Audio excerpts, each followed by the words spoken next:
నమస్కారం సుబ్బారావు గారు. నమస్తే అండి. ప్రతి ఒక్కరి లైఫ్‌లోనే ఒక ఫేజ్ వచ్చిన తర్వాత చాలామంది అంటే కొన్ని లైఫ్‌లో మనం చూస్తూ ఉంటాం జీవితంలో. సడెన్‌గా ఎక్స్‌ట్రా మ్యారిటల్ లైఫ్‌లోకి వెళ్ళిపోతూ ఉంటారు. సో, రీసెంట్ ఇన్సిడెంటే మనం చూసాము. శిల్ప గారి విషయంలో అసలు ఏం జరిగింది అనేటువంటిది అంటే ప్రతి ఒక్కరు కూడా ఏం జరిగుంటుంది అని తెలుసుకోవాలనుకున్నటువంటి వాళ్ళే ఉన్నారు. యాక్చువల్‌గా హ్మ్, చనిపోయిన వాళ్ళిద్దరి గురించి పక్కన పెడితే ఈవిడ స్టోరీలో అసలు జరిగింది ఏంటని మనం అనుకోవచ్చంటారు అసలు? శిల్పా గారి స్టోరీ ఒక అత్యద్భుతమైనటువంటి సహనానికి నిలువెత్తు నిదర్శనం అండి. ఈరోజు చాలామంది హిందూ హిందూ వివాహ బంధం గురించి, వాటి విశిష్టత గురించి మాట్లాడుతూ ఉంటారు ఒక సైడు. ఆమె దాన్ని అలా అంతెత్తుకి నిలబెట్టి ఆ పవిత్రతను కాపాడినటువంటి ఆవిడండి. మోడర్నిటీకి వచ్చేటప్పటికి, అటుపక్కకు వచ్చేటప్పటికి ఆవిడకి ఇంతకాలం ఎందుకు, ఎప్పుడో ఏదో ఒకటి చేసి ఉండాల్సింది కదా అంటారండి. మరి ఆ తెలియనటువంటి ఒక బంధం ఎక్కడ వీళ్ళని అన్ని సంవత్సరాల పాటు బంధించి ఉంది. ఆ వివాహ బంధంలో మన యొక్క సంస్కృతిలో, సాంప్రదాయంలో పెద్దవాళ్ళు చెప్పేటువంటి కనిపించినటువంటి ఆ కోణం ఏమిటి అనేటువంటిది అది చూస్తే అర్థమవుతుందండి. ఒక్కసారి దాన్ని కొంచెం లోతుగా చూసేటువంటి ప్రయత్నం చేద్దాం. మొట్టమొదటిగానండి, ఈ విషయాన్ని అసలు ఈమె ఎందుకు ఇంతకాలం ఓపిక పట్టింది అన్నదానికి రెండు స్పష్టమైన కారణాలు తెలుస్తాయండి ఆవిడ మాటల నుంచే. మొట్టమొదటిది, నా మంచితనమే నన్ను కాపాడుతుంది అనే మొట్టమొదటిది ఆమె ఆమె మనసుల్లో ఉన్నటువంటి మాట, ఆమె చెప్పినటువంటి మాట. రెండవది కొంత భయం అండి, తెలియనటువంటి భయం. ఏంటి భయం? నువ్వు జాబ్ చేసావు, చాలా చేసావు కదా ఇప్పటి వరకుని, ఎందుకు భయం అని అడగొచ్చు మనం. కానీ ఆవిడలో ఉన్నటువంటి ఒక తెలియనటువంటి భయం ఏమిటంటే, అడల్ట్ సహజీవనం అనేటువంటిది లీగల్ అయిపోయింది.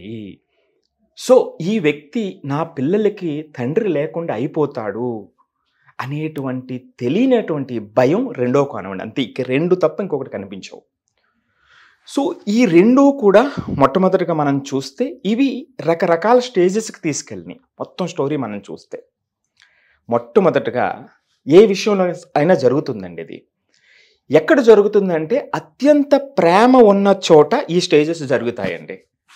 ఏమీ లేదు, అట్రాక్షన్తో ఉన్నటువంటి సంబంధాలు ఉంటే ఒక్కరోజు 2 రోజులతో అయిపోయింది, అంటే ఎక్కడితో అయిపోతుంది అంతే. మీరు హోల్ స్టోరీలో నేను పదే పదే చెప్తున్నా, ఎక్కడా కూడా ఒకరి మీద ఒకరు వ్యతిరేకత చెప్పిన సందర్భం లేదు చూడండి. మొత్తం ఎంతమంది ఉన్నారు ఇందులో అందరినీ తీసుకోండి, ప్రతి వ్యక్తి కూడా ఎక్కడ కూడా ఫస్ట్ వైఫ్ గురించి బ్యాడ్ గా మాట్లాడిన సందర్భం లేదు. ఈమె కూడా ఆయన గురించి మాట్లాడలేదు, రైట్? సో అంటే ప్రతి ఒక్కరిలో ప్రేమ నిండిపోయినటువంటి వ్యక్తులండి వీళ్ళంతా. అందుకే ఇది స్టేజెస్గా జరిగింది. మొట్టమొదట ఆయన అబద్ధం చెప్పడం మొదలుపెట్టాడు. మొట్టమొదట అబద్ధం. ఎందుకు అబద్ధం చెప్పడం మొదలుపెట్టాడు? ఆవిడ్ని కన్విన్స్ చేయడం కోసం. అతని ఆబ్జెక్టివ్ ఏంటంటే ఆవిడని కన్విన్స్ చేయాలి. ఏమిటి అబద్ధాలు మొదలుపెట్టడం? పవిత్ర జయరామ్ అనేటువంటి ఆవిడకి హార్ట్లో ఓలు ఉంది, లో బీపీ ఉంది, ఆవిడ హెల్త్ బాగుండదు, మనమే చూడాలి అని ఒక సింపతిని శిల్పా దగ్గర నుంచి తీసుకురావడానికి ప్రయత్నం చేశాడు ఆయన. కానీ ఇవన్నీ అబద్ధాలు. తర్వాత ఆమెకు తెలిసింది ఇవన్నీ అబద్ధాలని. రెండవది, మేము షూటింగ్ అంటే అది కొంచెం తీవ్రత పెరిగిన తర్వాత షూటింగ్కి అలా వైకుంఠపురం అనేటువంటి సీరియల్లో షూటింగ్కి చెన్నై వెళ్తున్నామని చెప్పాడు. కానీ అది అబద్ధం, వాళ్ళు హైదరాబాద్లోనే ఉన్నారు. అంటే ఈవెన్ నుంచి తప్పించుకోవడానికి ప్రయత్నం, అంటే రెండో స్టేజ్కి వస్తూ ఉంది. మొదట అబద్ధం చెప్పి కన్విన్స్ చేయడానికి ప్రయత్నం చేస్తూ వెళ్తున్నాడు. ఇక రెండోది, స్లోగా విభేదించడం మొదలుపెట్టాడు. అట్లా కాదు ఇట్లా కాదని చిన్నగా చిలికి గాలివాన కింద తయారవ్వటానికి సన్నద్ధం అవుతున్నటువంటి స్టేజ్ రెండో స్టేజ్ అండి. ఆ స్టేజ్లోనే మానసికంగా హింసించడం మొదలైంది.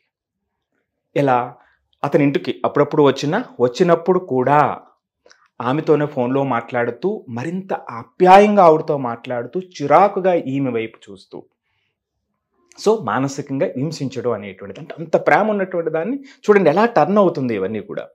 ఇక మూడో స్టేజు శారీరకంగా కూడా హింసించడం మొదలుపెట్టడం. సో ఇంకా కొట్టడం నైట్ అంతా. సో 12 to 5 o'clock వరకు కొట్టినటువంటి సందర్భాలు చాలా ఉన్నాయని ఆమె కుటుంబ సభ్యులు కూడా చెప్తున్నారు. వాళ్ళ తల్లిదండ్రులు కూడా, చందు తల్లిదండ్రులు కూడా చెప్తున్నారు. అది మూడో స్టేజ్. ఇక నాలుగో స్టేజు విడిపోవటం, దూరం అయిపోవటం. దురదృష్టం ఏమిటంటే ఆ దూరం అయ్యేటువంటి సందర్భంలో కంప్లీట్గా ఆయన దూరం అయిపోయాడు. సో అబద్ధం చెప్పడం, తరువాత సన్నద్ధం చేయటం, అంటే మానసికంగా హింసించడం మొదలుపెట్టడం, తర్వాత శారీరకంగా హింసించడం మొదలుపెట్టడం, తర్వాత దూరం అవ్వటం, ఇవన్నీ కూడా సరే ఎందుకు ఇవన్నీ అనిపించవచ్చు. అసలు ఒకసారి చెప్పేస్తే అయిపోయింది, నాకు నచ్చదు నేను వెళ్ళిపోతున్నానని వెళ్ళిపోతుంది కదా. మరి ఎందుకు జరిగింది ఇదంతా? ఇక్కడేనంటే అద్భుతమైనటువంటి ఒక పాయింట్ మనం అందరూ అర్థం చేసుకోవాల్సినటువంటి ఒక విషయం ఉందండి. ఎవరికి నచ్చినా నచ్చకపోయినా నేను ఒక్క విషయాన్ని మీకు చెప్తున్నా. ఈ హిందూ వివాహ బంధాన్ని, విశిష్టతని అత్యున్నత శిఖరానికి అలా నిలబడి తీసుకెళ్ళినటువంటి ఆమె శిల్ప అండి. ఏ రోజు కూడా బయటకు వచ్చి చెడ్డగా చెప్పకపోవటం.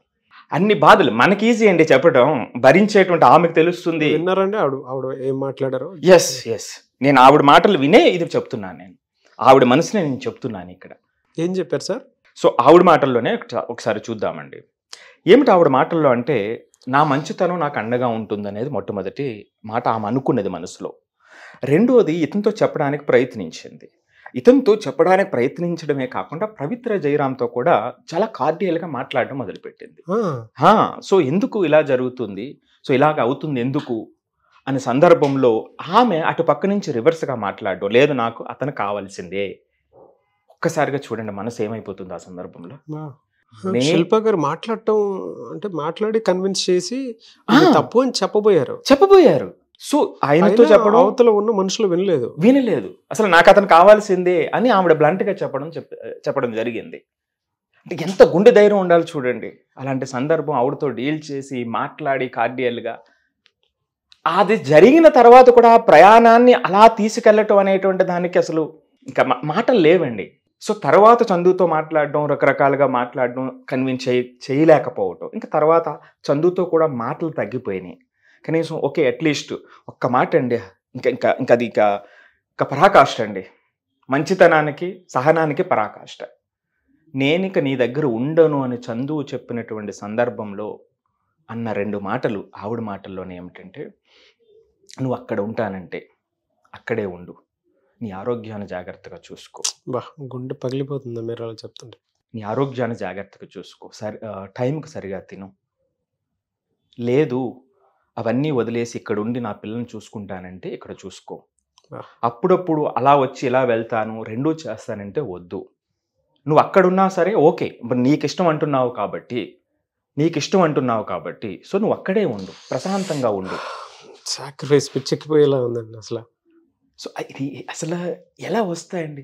సినిమాల్లో మనకి కనిపిస్తాయి, ఇది నిజ జీవితంలో జరిగినటువంటి సంఘటన అండి. అంతలా ఒక మనిషి ప్రేమించడం, అసలు గౌరవించడం, నేను అందుకే చెప్తున్నా. ఈవెన్ నేను ఒక వర్డ్ అయితే విన్నాను ఎక్కడానంటే, ఈవెన్ ఆవిడ చనిపోయేటప్పుడు, యాక్సిడెంట్ అయిన తర్వాత చనిపోయే ముందు చందు ఈవిడ ఫోన్ చేస్తే అదే చెప్పబోతున్నా. ఇంత జరిగి ఇన్ని సంవత్సరాలు ఇంత డిస్టర్బ్ అయిన ఆవిడ చనిపోతున్నటువంటి సందర్భంలో 2 అద్భుతమైన విషయాలు మీరు ఇక్కడ చూడాలి. ఆయన ఫోన్ చేయటం ఈవిడికి, అంటే పవిత్ర జయరాము చనిపోతుంది అని, నాకు కావలసిన వ్యక్తి చనిపోతుంది, ఎవరికి ఫోన్ చేస్తామండి? మరో కావలసిన వ్యక్తియే కదా ఫోన్ చేస్తాం. చూడండి, అప్పుడు కూడా ఆయన మనసులో ఉంది. ఇది కనిపించిన బంధం అండి. మనం అటు చూసి మొత్తాన్ని దాన్ని చెరిపేస్తున్నాం. ఇది చెరిపొద్దు అంటున్నాను నేను. ఆవిడికి ఫోన్ చేస్తే ఆవిడ అంతే ఉందాగా, ఏమీ కాదు చందు, ఏమీ కాదు, దగ్గరలో ఉన్న హాస్పిటల్కి తీసుకెళ్ళి ఆమె బతుకుతుంది అని ధైర్యం చెప్పాల్సిన పనే ఉంటుందండి. ఆవిడ ఎందుకు చెప్పాలి చెప్పండి? ఇవన్నీ మాటలతోనే ఉంటాయండి. ఆవిడ చేసి చూపించింది, సమాజానికి ఒక ఎగ్జాంపుల్ కింద చూపించింది. అది తప్ప ఒప్ప అని డిఫరెంట్ ఒపీనియన్స్ ఉంటుంది, అది పక్కన పెట్టుదాం కాసేపు. ఎక్కడి నుంచి వచ్చింది ఈ శక్తి అంతా ఆమెకి? మీరు చెప్పే దాంట్లో యువతల వైపు కూడా ఆ ప్రేమని చందు ఉంది కాబట్టి లాస్ట్ మినిట్లో నా అనేవాళ్ళు ఉన్నారని చెప్పేసి కాల్ చేయడానికి ఆ ఆస్కారం చూపించారని చెప్పేసి అంటున్నారు కదా. ఎక్కడ ఎక్కడ జరిగింది? నేను దానికి కారణం చెప్తానండి. ఒకటి, ఈ రోజున చిన్న డిస్టర్బెన్స్ జరిగితేనే విడిపోతున్నటువంటి సందర్భాలలో, వ్యక్తిగత సౌఖ్యం డిస్టర్బ్ అయితే దూరం అయిపోతున్నటువంటి సందర్భంలో, ఇంత కష్టమైనా, ఈమెకి ఎంత ఇబ్బంది అయినా ఆవిడకి అంత ఇబ్బంది అవుతుందని తెలుస్తున్న చందుకి మరలా ఆవిడతోనే మాట్లాడి ఇంత జరిగింది అంటే వాళ్ళ మధ్య ఉన్నటువంటి కనిపించని తెలియని ఒక ప్రేమ అండి. అందుకే అంత లోతైన బలమైన ప్రేమ వాళ్ళ మధ్య ఉంది కాబట్టి ఆ బంధం అన్ని సంవత్సరాలు ఉంది, లేకపోతే ఎప్పుడో ఆవిరైపోయి ఉండేదండి. మరి అవతల వైపు వెళ్ళడానికి ఎలాంటి కారణం? ఇది అద్భుతమైనటువంటి ప్రశ్న అండి. ఇది అంటే ఇదే అర్థం కావాలి అందరికీ కూడా. దాంతో మనం కన్క్లూడ్ చేద్దామండి. ఇది ఎందుకు ఆయన అట్లా, మరి ఇంత ప్రేమ ఉందంటున్నారు కదా, నువ్వు ఇంత చెప్తున్నావు కదా, మరి ఆయన వెళ్ళిపోవడానికి కారణం ఏమిటి అని అడిగితే మరి దానికి సమాధానం ఏమిటంటే అండి, ఫస్ట్ దండి ఆపర్చునిటీ అంటే టెంప్టేషన్ అండి, అవకాశం. ఈయనకి అసలు మోడలింగ్లో ఏ ప్రవేశం లేని సందర్భంలో అవకాశం ఇచ్చిన ఆవిడ శిల్ప. సో ఒక అవకాశం కోసం చూశారు, వెంటనే టెంప్ట్ అయ్యారు, వెళ్ళిపోయారు అంతే. ఫస్ట్ శిల్ప, తర్వాత కొంచెం కొంచెం నిలదొక్కున్నటువంటి పరిస్థితుల్లో గ్యాప్ ఎలా యాక్చువల్గా వస్తుంది కదండి. ఇప్పుడు సినిమాల్లో కానీ సీరియల్స్లో కానీ అంత ప్లేన్గా ఉండదు గ్రాఫ్, అప్ అండ్ డౌన్స్ ఉంటాయి. ఆ తర్వాత బిగ్ ఆపర్చునిటీ ఆవిడ ద్వారా కనిపిస్తుంది ఈయనకి, అది టెంప్ట్ చేసింది. సో ఇక్కడ వరకు ఉపయోగించుకున్నాడు. ఆ తర్వాత వచ్చే బిగ్ ఆపర్చునిటీని దాన్ని చూసి ఆపర్చునిటీ అండ్ టెంప్టేషన్ అనేది మొట్టమొదటి పాయింట్ అండి. ఇక రెండవ పాయింట్కి వచ్చేటప్పటికి డిజైర్ ఫర్ నావెల్టీ అండి, కొత్తదనం. అక్కడ వాళ్ళ మధ్య గౌరవమైన సంబంధమే కాకుండా అది వేరే రూపు తీసుకుంటున్నటువంటి సందర్భం. ఆ కొత్తదనం మీద కోరిక, ఆ ఎక్సైట్మెంట్ అంటే వ్యక్తిగతంగా మార్చేసింది. ఆ వ్యక్తిగత మార్పుకి కారణమైంది రెండవ పాయింట్, డిజైర్ ఫర్, కొత్తదనం మీద ఉన్నటువంటి కోరిక. ఎందుకంటే కెరీర్ ఒక చోట ఆగిపోతుంది, సో కొత్తగా ఏదైనా స్టార్ట్ చేయాలనుకున్నప్పుడు కొత్త రిలేషన్ కూడా అండి, కొత్త కెరియరే కాదు, కెరియర్ అనేది ఒకటి, ఆమె, సో ఆమెతో బంధాన్ని కూడా ఆయన కొనసాగించుకున్నాడు, ఆ ఎక్సైట్మెంట్. సో ఆ ఎక్సైట్మెంట్ అది రెండోదండి.